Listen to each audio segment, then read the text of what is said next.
Olá pessoal, como toda quinta-feira eu tô aqui para falar com vocês sobre Fórmula 1. A gente já tem encontro marcado toda quinta à tarde. Eu trago os bastidores, as novidades, o panorama, as perspectivas para a corrida, geralmente do domingo ou então do domingo anterior. Mas domingo que vem agora a gente tem Mônaco, o belo circuito nas ruas de Monte Carlo, uma corrida histórica. As corridas de automobilismo em Mônaco começaram a ser praticadas, o pessoal começou a correr nas ruas de Mônaco com carros a partir da década de 1920, pouco depois da Primeira Guerra Mundial.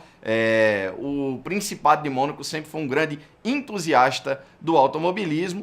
E em Mônaco nós temos momentos históricos, né? Como as vitórias de Ayrton Senna na chuva, Michael Schumacher, as vitórias de Sebastian Vettel, enfim, clássicos da Fórmula 1 do passado, o atual Nick Lauda, algumas tragédias também.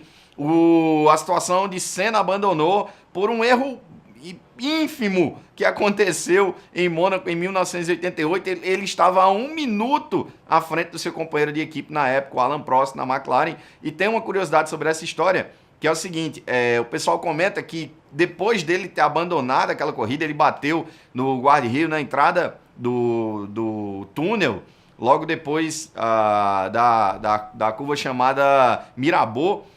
Ele estava tão chateado, ficou tão chateado que não voltou para o motorhome, não voltou para os boxes. Todo mundo procurava Ayrton. Cadê Ayrton após aquela batida? Ele acabou voltando a pé para casa. Ele tinha uma casa em Mônaco.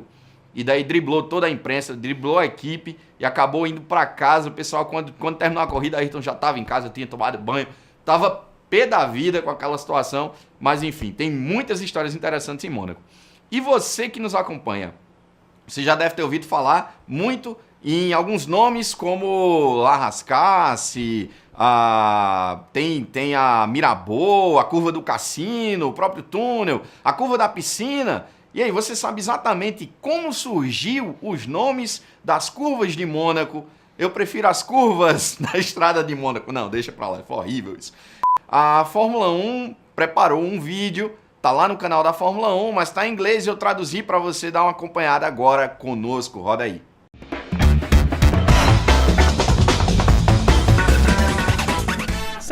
Sainte-Dévote, a primeira curva, recebe o nome da igreja de Santa Devota, que fica bem por trás das barreiras, fora do circuito. A santa foi uma mártir católica do século IV e é padroeira de Mônaco e Corsa.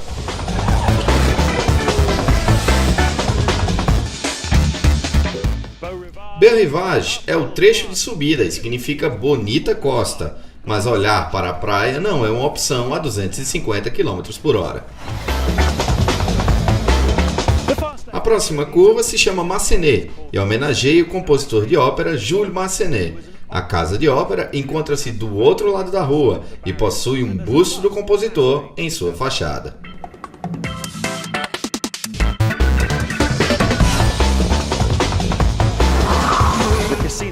A famosa Praça do Cassino é um dos lugares mais visitados de Mônaco. A Curva do Cassino, como é mais conhecida em português, passa exatamente em frente a essa casa de diversões.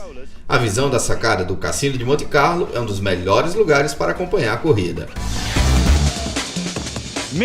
A Mirabeau recebe o nome de um hotel e foi palco de muita ação ao longo dos anos.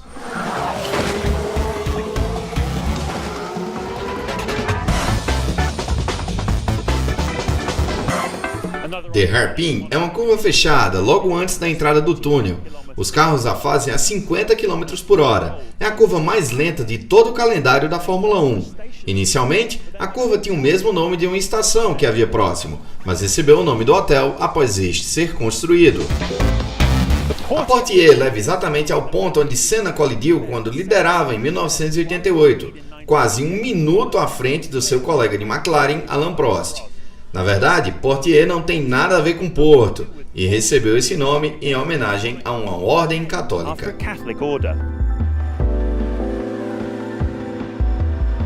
Depois do túnel e da chicane, vem a curva do tabaco. Esse trecho da pista não mudou quase nada ao longo do tempo e seu nome é devido a uma tabacaria que existia ali próximo.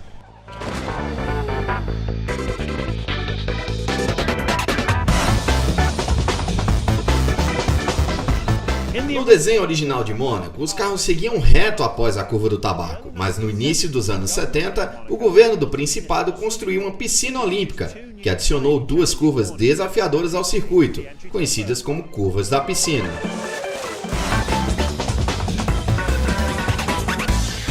Uma das últimas curvas do circuito, a Rascasse, foi onde Michael Schumacher parou no treino classificatório de 2006 e foi nomeada devido a um velho bar de pescadores que existia onde hoje é um restaurante.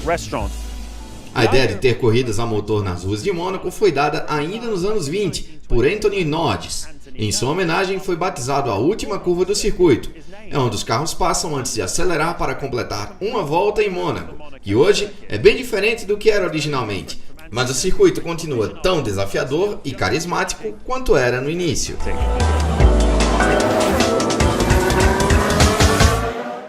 Bem, agora que você já sabe os nomes das curvas de Mônaco, então domingo tem motorizados às 9 da manhã, tem GP de Mônaco às 9 da manhã, você assiste um pela TV, o outro pelo tablet, smartphone, WhatsApp, Facebook, YouTube, Smart TV, enfim, por onde você quiser. 9 da manhã tem motorizados online e tem o GP de Mônaco, que eu também vou estar assistindo, comentando no meu perfil na web, no Twitter, enfim, a gente pode bater um papo legal aí enquanto estiver rolando a corrida.